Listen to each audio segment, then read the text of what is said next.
നാട്ടിൽ നിൽക്കാൻ കഴിയാതെ അമേരിക്കയിലാണ് ഇപ്പോൾ. മഞ്ജു വാര്യരുടെ ജീവൻ ഇപ്പോൾ അപകടത്തിലാണ്. വീണ്ടും സനൽകുമാറിന്റെ കുറിപ്പ് വൈറലാകുന്നു. നിരവധി സിനിമകളിലൂടെ ശ്രദ്ധേയനായ സംവിധായകനാണ് സനൽകുമാർ ശശിധരൻ. അവസാനമായി സനൽകുമാർ സംവിധാനം ചെയ്ത സിനിമയാണ് ടൊവിനോയുടെ വഴക്ക്. സനൽകുമാറിന്റെ കയറ്റം സിനിമയിൽ കേന്ദ്ര കഥാപാത്രത്തെ അവതരിപ്പിച്ചത് നടി മഞ്ജു വാര്യറായിരുന്നു. സിനിമയുടെ ചിത്രീകരണത്തിന് ശേഷം മഞ്ജു വാര്യരെ കുറിച്ച് സനൽകുമാർ സോഷ്യൽ മീഡിയയിൽ പങ്കുവച്ച കുറിപ്പ് വിവാദമായിരുന്നു.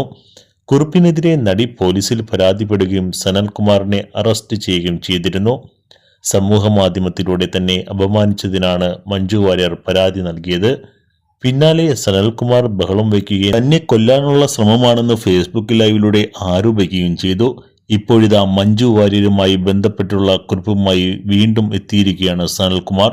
മഞ്ജു വാര്യരുടെ ജീവൻ അപകടത്തിലാണെന്ന് കുറിപ്പിൽ സനൽകുമാർ ശശിധരൻ ആവർത്തിച്ചു.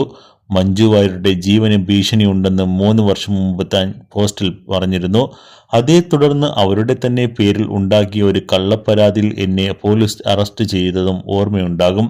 അന്ന് പറഞ്ഞ 2 കാര്യങ്ങൾ ഇന്ന് ഞാൻ വീണ്ടും ആവർത്തിക്കുന്നു. ഇത്തവണ അവരുടെ ശബ്ദത്തിൽ തന്നെ കേൾക്കാം.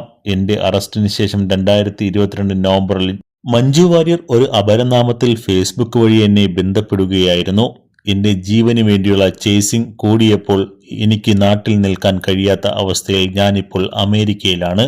കഴിഞ്ഞ 2 വർഷമായി ഞങ്ങൾ നിരന്തരം ഒരു അപരനാമത്തിൽ സംസാരിക്കുന്നു. 3 ദിവസം മുമ്പ് എന്നോട് സംസാരിച്ചതിന്റെ ശബ്ദരേഖയാണ് ഇത്. മഞ്ജു വാര്യരുടെ ജീവൻ അപകടത്തിലാണ് എന്നത് ഞാൻ ആവർത്തിക്കുന്നു. ലിങ്ക് കമന്റിൽ എന്നാണ് സനൽകുമാർ ശശിധരൻ കുറിച്ചത്. ഒപ്പം ഒരു സ്ത്രീയുമായി നടത്തിയ ഫോൺ സംഭാഷണത്തിന്റെ ശബ്ദരേഖയും സനൽകുമാർ പുറത്തുവിട്ടിട്ടുണ്ട്. കയറ്റം സിനിമയുടെ പോസ്റ്ററും കുറിപ്പിനൊപ്പം സനൽകുമാർ പങ്കുവച്ചിട്ടുണ്ട്. 2 വർഷം മുമ്പ് സമൂഹ മാധ്യമത്തിലെ സനൽകുമാർ ശശിധരന്റെ പോസ്റ്റിനെതിരെ മഞ്ജു വാര്യർ നൽകിയ പരാതിയുടെ അടിസ്ഥാനത്തിൽ പോലീസ് നടപടിയെടുത്തപ്പോൾ IT ആക്ടിലെ വിവിധ വകുപ്പുകളാണ് സനൽകുമാറിനെതിരെ ചുമത്തിയിരുന്നത്.